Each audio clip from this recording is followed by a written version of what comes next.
Today I'm going to teach you how to manually backup your Webflow website.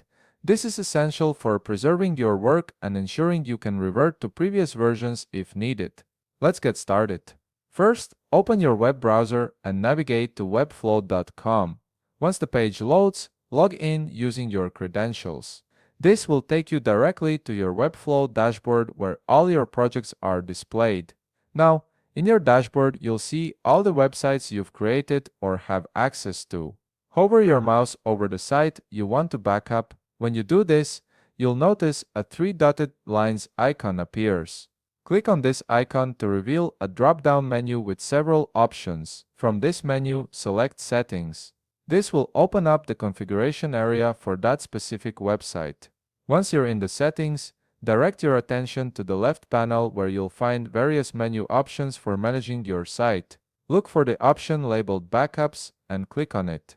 This section is where Webflow automatically stores snapshots of your website at different points in time, giving you the ability to recover previous versions whenever necessary.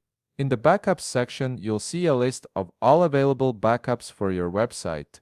Each backup entry will show you when it was created, making it easier to identify which version you need. Take a moment to review the list and select the specific backup you want to restore. This is an important step because choosing the wrong backup could overwrite your current work with an older version.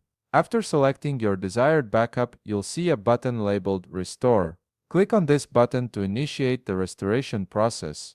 Webflow will begin reverting your website to the state it was in when that backup was created. Depending on the size of your site and the changes involved, this process might take a few moments to complete. You'll want to wait until Webflow confirms that the restoration is finished before making any additional changes to your site. And that's it. You've successfully restored your Webflow website from a backup. This process ensures that you can always return to a working version of your site if something goes wrong or if you need to undo recent changes.